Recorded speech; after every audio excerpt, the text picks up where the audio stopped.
नाज़रीन, program foresight के साथ मैं हूं आपकी मेज़बान समीन नवाज़। अपने आज के इस प्रोग्राम में हम कुछ बात करेंगे 22 मई 2020 को पाकिस्तान के शहर कराची में पेश आने वाले उस तैयारा हादसे की, जिसमें 99 मुसाफिरों समेत तमाम तर अमला जो है वो हादसे का शिकार हुआ है। और खुशकिस्मती से सिर्फ 2 अफराद ऐसे हैं जो इस हादसे में महफूज रहे हैं और ज़ख्मी होने की वजह से अस्पतालों में ज़ेर इलाज हैं। पाकिस्तान में तैयारा हादसों के हवाले से अब तक जितनी भी तहक़ीक़ात सामने आई हैं उसकी रिपोर्ट मंजर आम पर नहीं लाई जा सकी हैं। अवामुन्नास को आगाह नहीं किया गया है कि किसी मुसाफिर तैयारे के गिरने की क्या वजूहात हैं और आम आवाम तक उसके बारे में नताइज सामने नहीं आ सके हैं। जो फॉरेंसिक लैब्स के बाद या जो ब्लैक बॉक्स की तमाम तर डिकोड करने के बाद इंफॉर्मेशन सामने आती है, जो वजूहात उसमें सामने आती हैं, उससे अवामुन्नास को आगाह नहीं किया जाता है। लेकिन एक तारीख मौजूद है पाकिस्तान में इंफिज़ाई हादसों के हवाले से और एक तवील फहरिस्त इन हादसात की मौजूद है, जिनमें न सिर्फ ये कि मुसाफिर तैयारे हादसे का शिकार हुए हैं बल्कि इसमें एविएशंस के भी कुछ तैयारे मौजूद हैं, इसमें कुछ फ़ौजी तैयारे भी मौजूद हैं, कुछ ऐसी अहम शख्सियात के तैयारे भी मौजूद हैं जो कि उड़ान भरने के कुछ ही देर बाद हादसे का शिकार हुए और उस तैयारे में सवार तमाम अफराद जान बहक हुए हैं। पाकिस्तान की जो इस वक्त तारीख नज़र आती है हमें हादसों के हवाले से तैयारा साजी की सनत में, या हम अगर बात कर लें कि पाकिस्तान में हवाई हादसे अब तक कितने रोनुमा हो चुके हैं और कौन से ऐसे बड़े हादसात हैं जिनमें बड़े पैमाने पर जानी नुकसान हुआ है, मुसाफिरों की एक बड़ी तादाद जो है वो इन हादसात का निशाना बनी है। तो इस पर एक रिपोर्ट हमने तैयार की है, ये रिपोर्ट आप मुलाहिज़ा कीजिए और फिर इसके बाद प्रोग्राम में इस तैयारा हादसे के हवाले से कुछ मज़ीद बातचीत करेंगे। पहले आप एक रिपोर्ट देख लीजिए। 20 मई 1965 को PIA के जहाज़ बोइंग 707 अपनी इफ्तिताही परवाज़ पर मिस्र के काहिरा एयरपोर्ट पर लैंडिंग के दौरान हादसे का शिकार हुआ और इसमें सवार 124 मुसाफिर जान बहक हुए।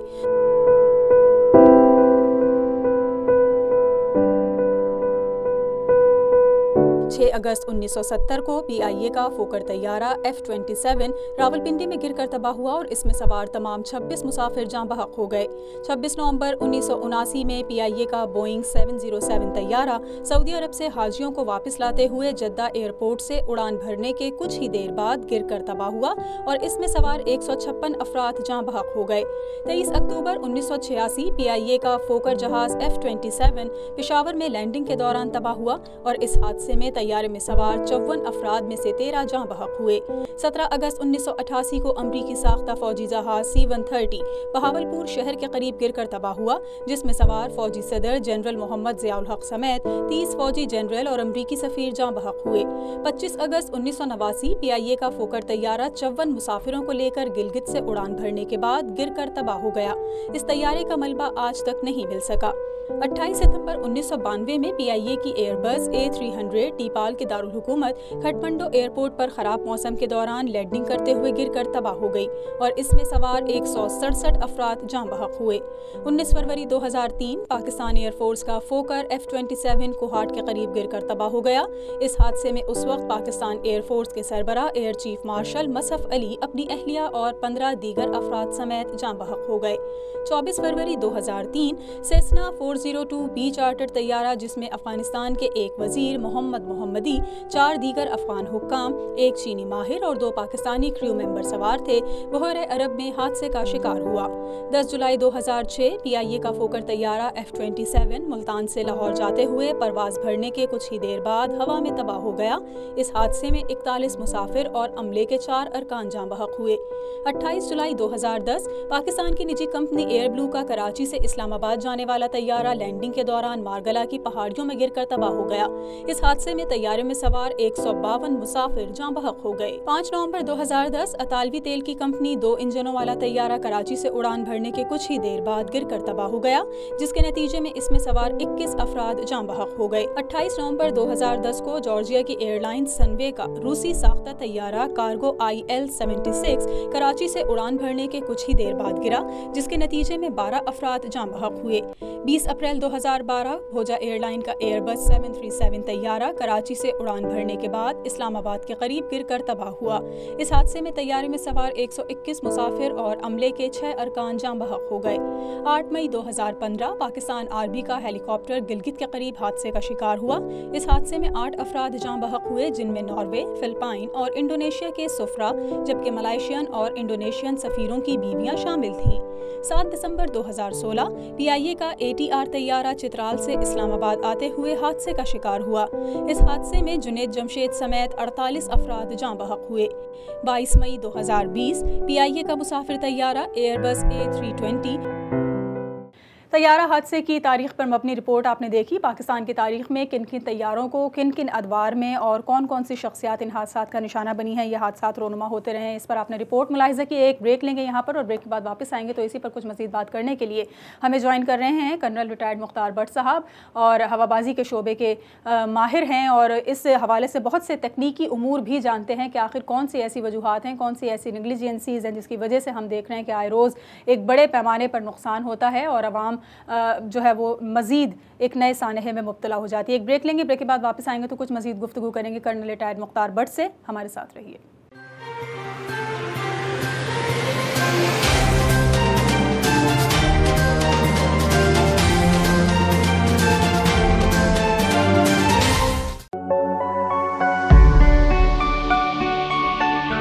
बेघर, बेसहारा और जरूरतमंदों की उम्मीद इक्ना रिलीफ। अमेरिका में बिला तफरीक इंसानियत की खिदमत में पेश कुदरती आफात हो या हादसात, हम करते हैं मुतासरीन की इमदाद और बहाली। बेसहारा खवातीन को मिले साइबान, बीमारों को मुफ्त तिब्बी सहूलतें और बैक टू स्कूल प्रोग्राम से रोशन है इल्म की शमें। बेघर, बेसहारा और जरूरतमंदों की उम्मीद इक्ना रिलीफ। आज ही डोनेट कीजिए।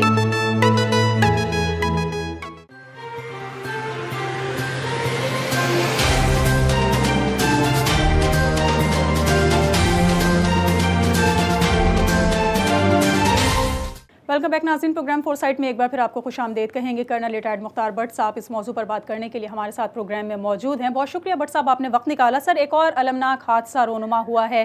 तकरीबन अब तमाम ही मुसाफिर इस हादसे में जाँ बहक हो चुके हैं। खुशकिस्मती से महज 2 अशखास बच सके हैं, लेकिन एक बहुत बड़े पैमाने पर जानी नुकसान का एक मरतबा फिर पाकिस्तान को सामना करना पड़ रहा है। क्या कहेंगे आप इस हादसे के हवाले से?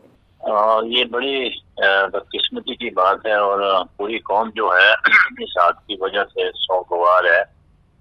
और अभी जो सेफ्टी इन्वेस्टिगेशन बोर्ड है वो इसकी इंक्वायरी करेगा और जैसा कि आपको पता है ब्लैक बॉक्स मिल गया है, वो जाएगा फ्रांस, वहाँ पे इसकी रिपोर्टिंग होगी।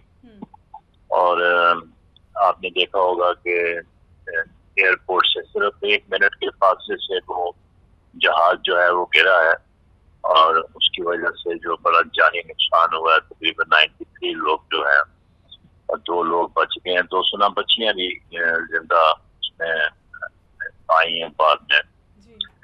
तो अब ये सवाल ये पैदा होता है कि जब ये वहाँ से लाहौर से टेक ऑफ किया है जहाज में, होता क्या है कि आमतौर पर एयरवर्दीनेस डिपार्टमेंट है, सिविल एविएशन अथॉरिटी का जो रेगुलेटर्स हैं वो उनकी जांच पड़ताल करते हैं और उनका बाकायदा एक रिकॉर्ड मेंटेन होता है हर जहाज का लाइव, कितने घंटे किए, क्या प्रॉब्लम हुए, क्या रिपेयर हुई, कितने घंटे इसने फ्लाइंग की है।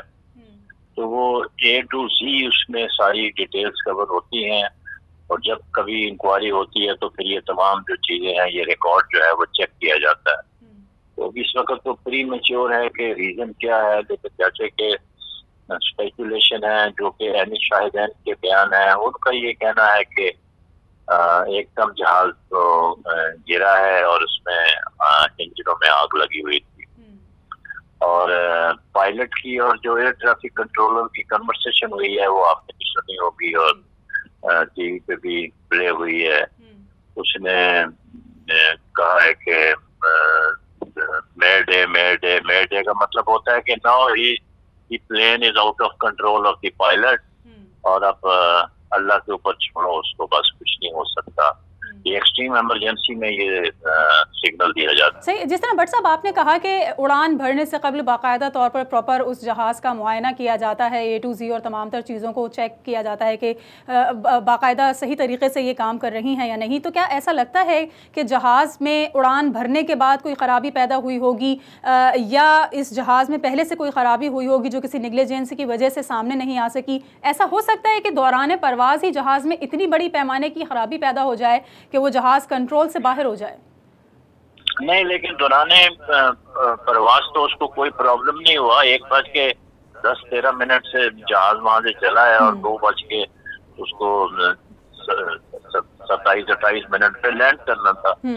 इसका मतलब है कि जहाज एयरवर्दीनेस था, फिट फार था, जो वहां से लाहौर से जो चला है। और देखो पूरा सफर उसने तय कर लिया है। सही। और 1 मिनट पहले उसका क्रैश हुआ है। तो अब ये बुनियादी तौर पर तो जाहिर यही आ रहा है कि ये टेक्निकल फेलियर है। मतलब इसको हम सर्टन नहीं कर सकते, स्पेकुलेशन है। सही। क्योंकि पायलट ने कहा कि दोनों इंजन बंद हो गए उसके। जब इंजन बंद हो जाते हैं तो वो ग्लाइड करता है जहाज। सही। तो जो आपने वीडियो देखी होगी वो हाइट से एकदम नीचे आगे गिर गया है। सही, बिल्कुल। और वो एयरपोर्ट का वहां से जो फासला जहाँ पे वो गिरा है, रनवे शुरू होता है, मेरा ख्याल है 10-15 सेकंड अगर उसको और मिल जाते तो रनवे पे गिरता हो। तो रनवे पे गिरता तो फिर चांसेस थे लोगों के बचने के, क्योंकि फिर वहाँ पे वो जो फायर टेंडर्स हैं वो भाग के आ जाते हैं, वो तैयार होते हैं हर वक्त बैठे होते हैं अंदर। उनके पास तमाम तरह इंतजाम होते हैं। जी हाँ, बिल्कुल। वो फौरन आके अगर कोई ऐसी सिचुएशन हो तो उसमें मतलब इतना जानी नुकसान हो सकता है कि हम बच जाते हैं। लेकिन अब ये इसके साथ जहाज के साथ क्या हुआ, अब अभी मैं आज ये अखबार में पढ़ रहा था, जो को पायलट है उसने परमिशन मांगी है। 2 हमारे यहाँ रनवे हैं, कराची एयरपोर्ट 25L है और एक 25R है। जो L है वो उसके ऊपर उसने एक्सेस मांगी है क्योंकि वो अच्छा है, नया बना हुआ है। और जो 25R है वो पुराना है, उसमें जो दूसरे हैं कार्गोज कमर्शियल फ्लाइट्स वगैरह जो है वो लैंड करती हैं। तो अभी सुनने में आया कि उसको मतलब एयर ट्रैफिक कंट्रोलर ने उसको इजाजत नहीं दी, तो उसमें फिर एक और राउंड लेना पड़ता है ना फिर दूसरे रन पे फिर निकलने के लिए। अब ये इन्वेस्टिगेशन जब होगी पता चलेगा। हो सकता है अगर उसको 25L के ऊपर अगर शुरू में इजाजत दे दी जाती तो हो सकता है वो लैंड कर जाता आराम से, कोई हादसा पेश ना आता। मतलब ये एक फीलिंग्स है, एक सोच है। सही।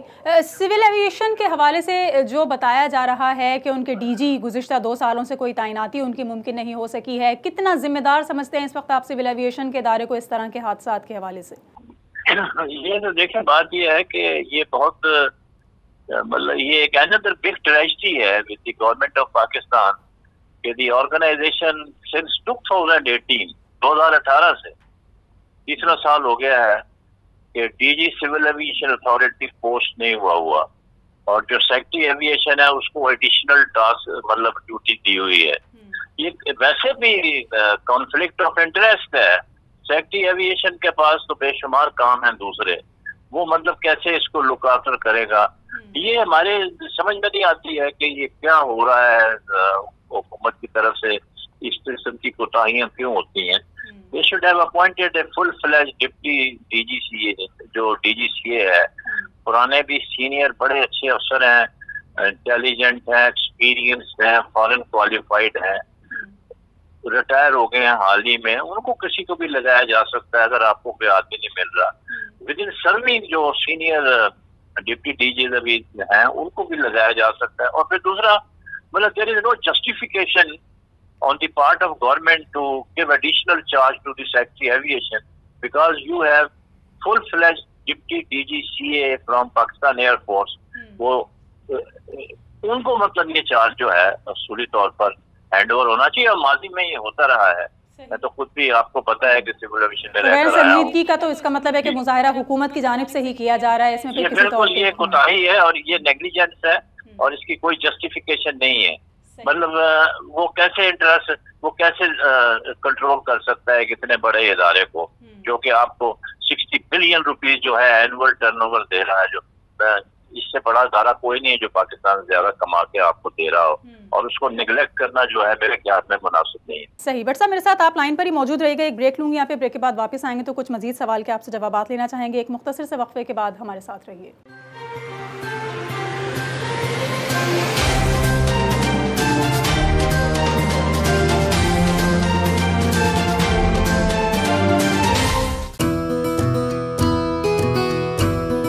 न्यूयॉर्क ब्रुकलिन के रिहायशियों के लिए खुशखबरी, अब आप तमाम तर अद्वियात घर बैठे हासिल कर सकते हैं जी हाँ, अपने डॉक्टर को हमारी फार्मेसी का ईमेल दीजिए और हमारी तेज तरीन होम डिलीवरी के जरिए बर वक्त तमाम दवाएं हासिल करें। इसके अलावा मुअज़्ज़िज़ कस्टमर्स के लिए free sugar test, blood pressure test और नोटरी पब्लिक की सहूलत भी मौजूद है। आपकी सेहत की खिदमत में पेश Iman pharmacy, 7309 5th avenue, Brooklyn, New York. Phone 718-748-5900।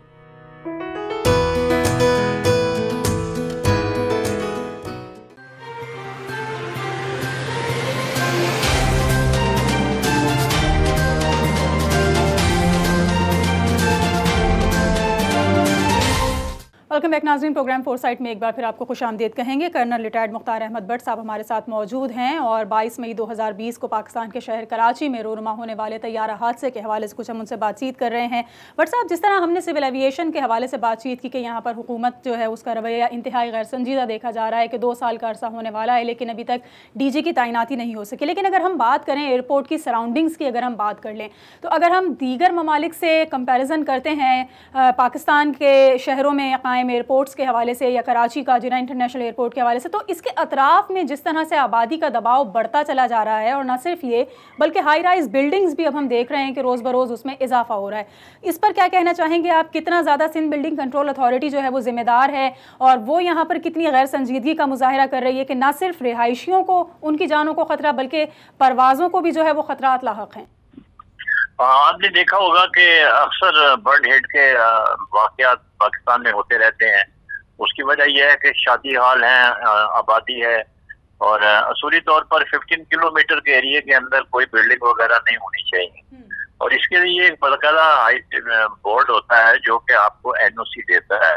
एक लॉन्ग ड्रॉन प्रोसीजर है, बकायदा परमिशन लेनी पड़ती है। लेकिन आपको पता है पाकिस्तान में पॉलिटिकल इन्फ्लुएंस होते हैं और सिफारिशें चलती हैं, कल्चर हमारा ऐसा डेवलप हो गया है, तो वो एक कॉम्प्रोमाइज ऑन सच इश्यूज।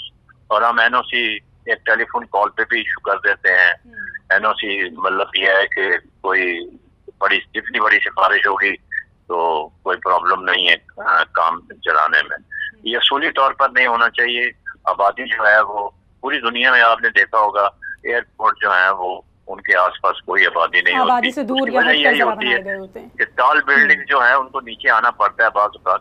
तो वो वैसे भी हाई राइज बिल्डिंग जो है वो एयरपोर्ट के विसिनिटी में नहीं होनी चाहिए। लेकिन बदकिस्मती से कराची एयरपोर्ट हो या इस्लामाबाद एयरपोर्ट हो या लाहौर हो, दूसरे शहर जहाँ पर भी हैं वो NOC दी हुई है और इसके ऊपर जरा सख्ती से अमल होना चाहिए इसको भी। अब ये जो ऑलरेडी बिल्डिंग्स बन गई हैं वो तो अब गिराई नहीं जा सकती, तो इसलिए जहाज जो है वो उसको थोड़ा मनूवर करके क्लियर जो फनल एरिया होता है उसका लैंड करने का वो आराम से लैंड कर जाते हैं। लेकिन ये बिल्कुल सही है कि अभी कोशिश करते हैं ये लोग, इश्यूज करते हैं कि किसी तरीके से ये जो शादी हाल का जो गंद होता है, खाना पीना जो बच जाता है, उसके ऊपर जरा थोड़ी इन्होंने सख्ती की हुई है कि वो सराउंडिंग में ना फेंकें ताकि जो जानवर है वो कच्चे ना हो। लेकिन इनके लिए वो हमारे बर्ड शूटर्स होते हैं सिविल एविएशन के अंदर, जिनका काम ही यही है सुबह से लेके शाम तक वो फिरते रहते हैं और बर्ड को शूट करते रहते हैं। लेकिन जिस तरह से हमारे यहाँ खाना पीने का सामान बिखरा होता है तो वो बर्ड शूटर जो है वो उनका कोई खास इफेक्ट नहीं पड़ता और ये हादसा जो होते रहते हैं। सही। अच्छा, ये एक थोड़ा सा आपसे जानना चाहेंगे कि जिस तरह से हम देखते हैं कि पाकिस्तान की तारीख में फ़िज़ाई हादसात की एक बड़ी तवील फहरिस्त मौजूद है जिसमें अहम शख्सियात भी इन फ़िज़ाई हादसात का शिकार हुई हैं। अगर हम बात करें, कुछ ज़्यादा पीछे नहीं जाते हैं, मार्गला हिल्स पर रोनमा होने वाले एयर ब्लू तैयारे के हादसे की अगर हम बात करें तो इस जैसे और दीगर जो पैसेंजर क्राफ्ट्स हैं जो कि मुसाफिर तैयारों के हादसे रोनमा हुए, उन तमाम तर हादसात की रिपोर्ट्स भी असल में पब्लिक नहीं हो पाती हैं। क्या ये पब्लिक होना ज़रूरी है या इन रिपोर्ट्स में कुछ ऐसी बातें मौजूद होती हैं कि जो ज़रूरी नहीं समझा जाता कि आम आवाम तक पहुंचाई जा सके? हाँ, ये आपने बिल्कुल सही कहा है। जुलाई 2010 में एयर ब्लू का हादसा हुआ था जिसमें तकरीबन 152 लोग जो हैं वो अपनी जान की बाजी हार बैठे थे। और उसके बाद फिर 2012 में भोजा का भी हुआ, उसमें भी 125 लोग जो है वो हलाक हो गए थे। अब ये इन्वेस्टिगेशन होती है, बाकायदा उसकी प्रोसीडिंग बनती है, जाती है गवर्नमेंट को। अब वो हमारे यहाँ ट्रेडिशनली आमतौर पर रवायती तौर पर आपने देखा होगा कि जितने बड़े बड़े भी हादसे हो रहे हैं, अब मुल्क आधा टूट गया तो कोई क्या रहमान कमीशन की रिपोर्ट शायद नहीं हुई, तो बाकी आप हादसे उसकी जगह क्या चीज अहमियत इख्तियार करते हैं। अभी ये तो आप शुक्र करें कि अभी जो मौजूदा वज़ीर-ए-आज़म इमरान खान साहब हैं, उन्होंने एक रवायत तोड़ी है पिछली, और फर्स्ट टाइम ये जो शुगर स्कैंडल था उसकी रिपोर्ट आपने देखा होगा कि पब्लिक की है। आपका कहना बिल्कुल सही है, हर हादसे की रिपोर्ट जो है वो पब्लिक होनी चाहिए, इसलिए कि पब्लिक के लोग उसमें मरते हैं। बिल्कुल। और इसलिए पब्लिक को पता होना चाहिए कि ये हादसा क्यों हुआ। जब आप इतना किराया देते हैं, एयरपोर्ट टैक्सेस देते हैं, दूसरे आप खर्चे उठाते हैं, तो उनको हक पहुंचता है कि वो पता करें कि उनके अजीजों कारब जो है वो जो हादसे की नजर हुए हैं उसके पीछे क्या था, कोताही थी, नेग्लिजेंस थी, और क्या एक्शन लिया गया। ये बहुत जरूरी है, और मेरा ख्याल है कि ये अगर अब नहीं हो रहा माजी में तो अब होना चाहिए, और इसके लिए जरूरी है कि रिपोर्ट जो है वो पब्लिश हो। अगर नहीं करते हैं तो पब्लिक को डिमांड करनी चाहिए ताकि पता चले। सही। क्या आप क्या एडवाइस करना चाहेंगे मुताल्लिका इदारों को, मुताल्लिका हुक्काम को, कि जिस तरह माजी में हादसात रोनुमा होते रहे हैं, हाल ही में एक वाक़या रोनुमा हुआ है, मुस्तक़बिल में हमें मजीद आइंदा इतने बड़े हादसात ना देखने पड़े, कौन से वो ऐसे स्टेप्स हैं जिसको फॉलो किया जाए? सबसे जो अहम बात है इसके अंदर वो ये है कि हमारे यहाँ जो मेंटेनेंस का स्टैंडर्ड है वो थोड़ा कम है as compare to the international standards. सही। और एयरवर्दीनेस डिपार्टमेंट जो है उसको मजीद जरा सख्ती करनी पड़ेगी, और वो जो चेकिंग होती है जहाज की वो उसको मतलब एक फुल प्रूफ सिस्टम के तहत करें, और उसमें कोई कॉम्प्रोमाइज नहीं होनी चाहिए। बाज़ औक़ात आपने देखा होगा कि भाई जरा मामूली सा मामला है तो चलो कोई बात नहीं है, लेकिन नहीं, तो जरूरत इस बात की है जो SOPs हैं। देखें, इसकी जो एयरक्राफ्ट की ये क्योंकि जिंदगी इंसान की होती है, जहाज तो दूसरे आ जाते हैं, सारी दुनिया में वक्त में हजारों जहाज उड़ रहे होते हैं, तो सेफ्टी और सिक्योरिटी ऑफ पैसेंजर जो है ना वो टॉप प्रायोरिटी होती है, और वो उसी वक्त मेंटेन हो सकती है जब आप जो बैनुल कौमी कवानीन है, ICA जो है उसके तहत जो भी कवानीन है, जो SOPs हैं, उसके ऊपर हमको 100% अमल करना है, क्योंकि ये क्वेश्चन ऑफ ह्यूमन लाइफ्स है, और इसके ऊपर किसी किस्म का कोई कॉम्प्रोमाइज नहीं होना चाहिए। तो हमें चाहिए कि हमारा जो मेंटेनेंस स्टैंडर्ड है जहाजों के वो बहुत उसको इम्प्रूव करने की जरूरत है, और उस पर ज्यादा तवज्जो देने की जरूरत है। एयरवर्दीनेस को मोर फ्रीक्वेंट इंस्पेक्शन करें, वो करते हैं, इसमें कोई शक नहीं है, लेकिन यह है कि उसकी फ्रीक्वेंसी को और उनको बढ़ाना चाहिए, और इसके ऊपर किसी किस्म की कोई मतलब लीनियंसी इख्तियार नहीं करनी चाहिए। और तीसरी बात यह है कि सिविल एविएशन अथॉरिटी जो है ये एक बहुत बड़ा इदारा है और डिफेंस ओरिएंटेड है, तो खुदा के वास्ते इस पर रहम करें और इसका जो DG है उसको पोस्ट करें, क्योंकि इदारे के सरबराह के बगैर बात नहीं बनती, एक्टिंग अरेंजमेंट एक्टिंग होता है। तो ये चीजें हैं, इसके ऊपर तवज्जो देने की जरूरत है, और आइंदा से भी मतलब यह है कि हमें ज्यादा एहतियात करनी चाहिए, क्योंकि एक दफा जब जहाज उड़ जाता है तो फिर वो अल्लाह के रहम करम पे होता है या मशीन के ऊपर होता है। आप देखें कि हमारे यहाँ PIA के काफी हादसा हुए हैं और जिनकी आज तक कोई पता नहीं चला कि क्या वजह है।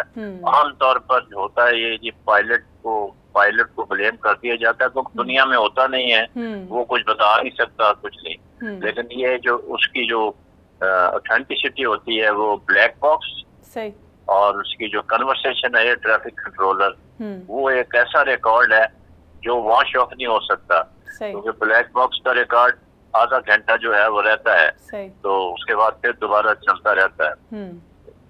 सही, ठीक, बहुत शुक्रिया। हमारे साथ कर्नल रिटायर्ड मुख्तार भट्ट साहब मौजूद थे और हाल ही में पाकिस्तान की शहर कराची में जो PIA इंटरनेशनल एयरलाइन की फ़्लाइट हादसे का शिकार हुई है उस वाले से कुछ बातचीत कर रहे थे कि क्या वो वजूहात हैं, कहाँ पर कोताहियाँ हुई हैं, कहाँ पर मुताल्लिक़ा हुकाम या महकमा जात नेग्लिजेंसी का मुजाहरा कर रहे हैं, जिसकी वजह से हर कुछ अरसे बाद हम देखते हैं कि एक मुसाफिर तैयारा हादसे का शिकार हो जाता है और एक बड़ी तादाद में आवाम जो है वो इसका शिकार हो जाती है। मुस्तक़बिल में ऐसे वाक़यात दोबारा रोनुमा न हो सके, इस हवाले से उनका यही कहना था। कुछ मशवरे दिए उन्होंने मुताल्लिक़ा डिपार्टमेंट्स के हवाले से, बिलख़ुसूस सिविल एविएशन इमिग्रेशन के जो एक इंतहाई अहम इदारा है उसका अगर सरबराह ही मौजूद नहीं होगा तो उसके SOPs फॉलो करने के हवाले से कौन उस पर इम्प्लीमेंटेशन के लिए आपको हिदायत जारी कर सकेगा या कौन आपको पाबंद बना सकेगा, ये यकीनन एक सवालिया निशान है हुकूमत के ऊपर। आज के इस प्रोग्राम के लिए फ़िलहाल इतना ही। अगले हफ्ते एक और प्रोग्राम के साथ आपके सामने हाजिर होंगे। प्रोग्राम टीम के साथ समीर नवाज़ को इजाज़त दीजिए। अल्लाह ने के बाद।